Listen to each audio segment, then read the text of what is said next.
வணக்கம், நான் டாக்டர் வெங்கடேஷ். சென்னையில் எலும்பு முறிவு டாக்டராக இருக்கேன். நிறைய பேஷண்ட்ஸ் இந்த மாதிரி கால் முட்டியில் வீக்கம் வருது, அது எதனால் வருதுன்னு தெரியல, அதுக்கு என்ன காரணமாக இருக்கலாம், என்ன ட்ரீட்மெண்ட் பண்ணணும்னு நிறைய பேர் கேட்குறாங்க. ஸோ அது சம்மந்தமான ஒரு சின்ன பதிவு தான் அது. நம்ம 2 விதமாக முட்டி வீக்கத்தை பிரிக்கலாம். ஒன்று, கால் ஏதாவது கீழே விழுந்து ஆக்சிடெண்ட் ஆகி தடிக்கு விழுந்து வர்றது, ஒரு விதமான ட்ராமானால் வர்றது ஒன்று, அடிபட்டு வர்றது. இன்னொரு குரூப் அந்த மாதிரி எனக்கு தெரிஞ்சு எதுவுமே இல்லைங்க, நான் எதுவும் கீழே விழலை, அடிப்படலை, எப்படி ஆச்சுன்னே தெரில, திடீர்னா கொஞ்சம் கொஞ்சமாக கால் வீங்கி வச்சு வலி வருது அப்படிங்கிறது 2வது கேட்டகரி. இந்த 2வது சொல்கிற குரூப் தான் ரொம்ப காமன். ஸோ இப்போ நீங்கள் அதை பற்றி மெயினாக பார்க்கலாம். இந்த மாதிரி முட்டி வலி வீக்கம் அடிபடாமல் வர்றதை ஒரு 5 விதமாக பிரிச்சுக்கலாம். ரொம்ப ரொம்ப காமன். ஃபர்ஸ்ட் அண்ட் ஃபார்மோஸ்ட் என்னென்னா ஆஸ்டியோஆர்த்ரைட்டிஸ், ஓஏ அப்படின்னு இந்த ட்ரீட்மெண்ட்லாம் டாக்டர் பார்த்துருந்தீங்கன்னா ஓஏ நீ, ஓஏ ரைட் நீ, ஓஏ லெஃப்ட் நீன்னு எழுதியிருப்பாங்க. அதில் ஆஸ்டியோஆர்த்ரைட்டிஸுங்கிறது வயது மூப்புனால முட்டி தேஞ்சு போய் வர்றது தான் ஆஸ்டியோஆர்த்ரைட்டிஸ். இது நம்ம வண்டி ஓட்டுறோம், கார் வாங்கி ஓட்டுறோம், ஒரு 70,000 கிலோமீட்டர் ஆனால் டயர் மாற்றி தேஞ்சு போயிடுது, டயர் மாற்றுறோம். அந்த மாதிரி ஏஜ் ஆக ஆக முட்டியும் முட்டிக்குள்ளே இருக்க ஜவ்வுகள் அந்த பசையெல்லாம் வறண்டு போய் வர்றது ஆஸ்டியோஆர்த்ரைட்டிஸ்.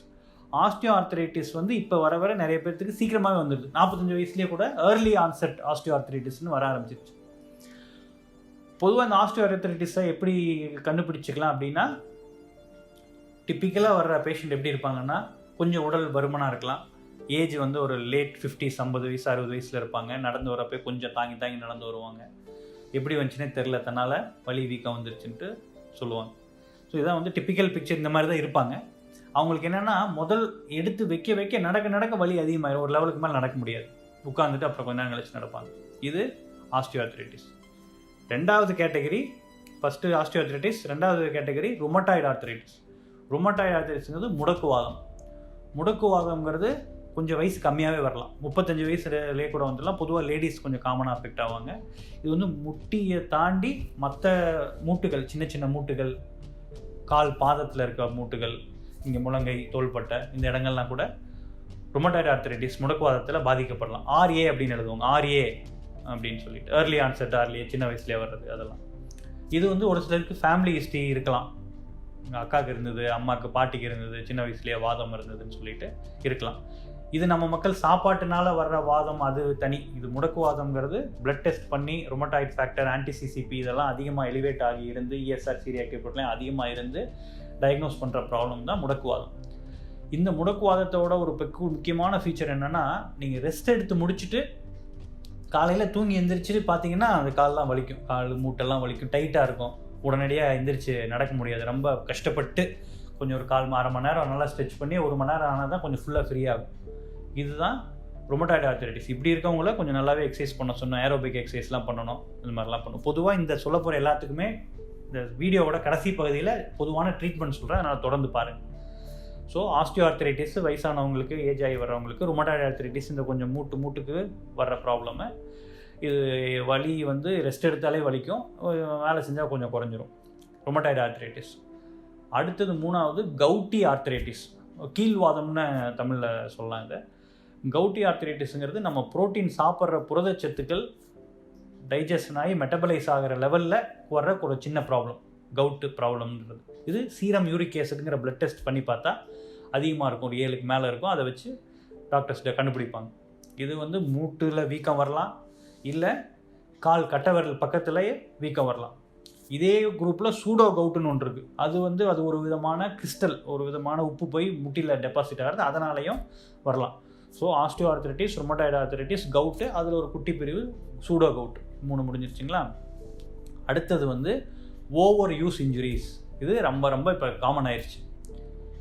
30 வயசு தான் சார் ஆச்சு, முட்டி வலிக்குது, வீக்கம் வருது, ரொம்ப லேடிஸில் ரொம்ப காமன். ஆக்டிவிட்டீஸ் ரொம்ப முட்டி மடக்கி உட்காந்து ரொம்ப நேரம் மணிக்கணக்காக வேலை செய்கிறது, அதெல்லாம்.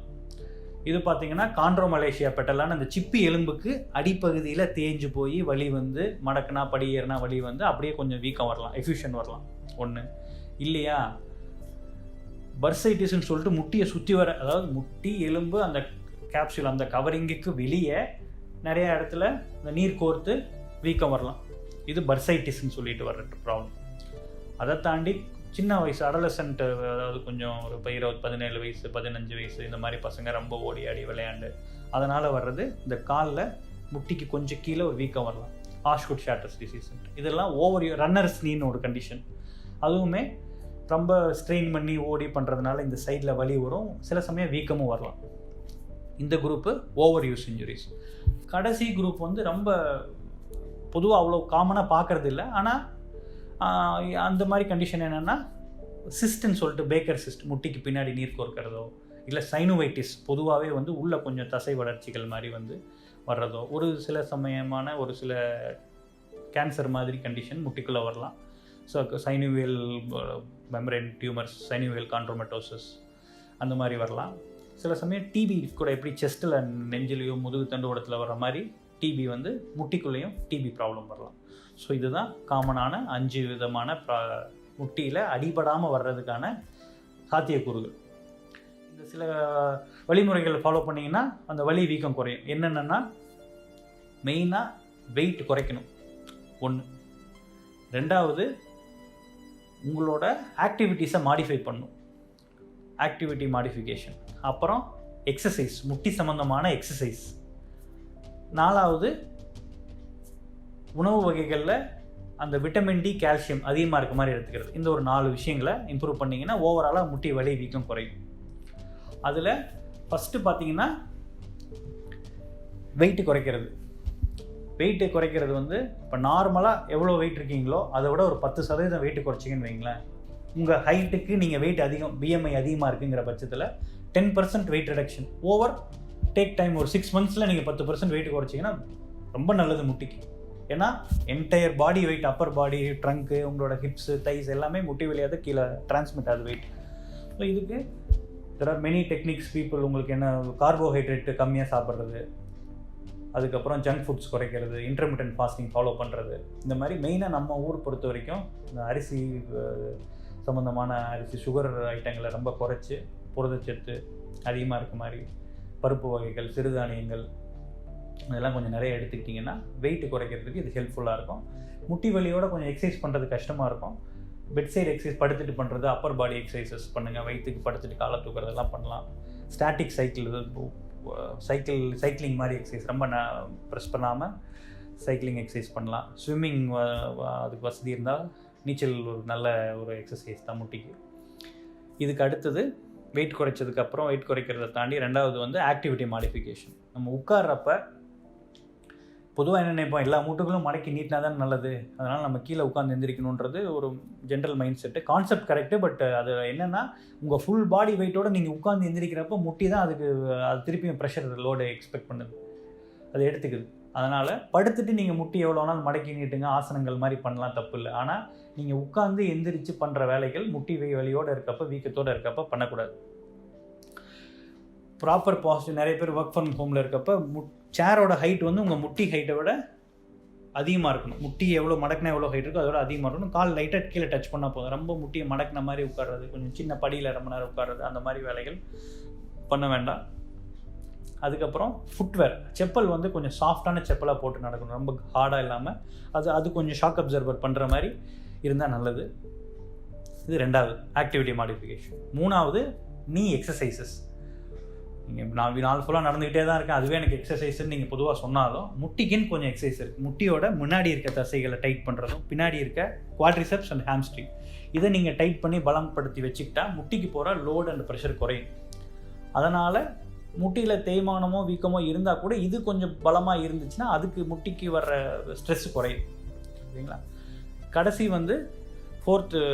வந்து உணவு வகைகள், கால்சியம், விட்டமின் டி. எஸ்பெஷலி இந்த கால்சியம், விட்டமின் டிலாம் மெனோபாஸ்க்கு அப்புறம், மாதவிடாய்க்கு அப்புறம் மகளிருக்கு வந்து எல்லாத்துக்கும், ஜென்ஸுக்கும் இருக்குது, மகளிருக்கு ரொம்ப காமனாக அந்த ஈஸ்ட்ரோஜன் குறைஞ்சி போயிடுறதுனால சீக்கிரமாக அந்த போன் மினரல்ஸ்லாம் குறைஞ்சிரும். ஸோ அதை நீங்கள் வெளியிருந்து சப்ளிமெண்ட் பண்ணி ஆகணும். உணவு வகைகளில் பால் ரிலேட்டடான ஐட்டங்களில் இருக்குது, அதிகமாக கால்சியம் இருக்குது.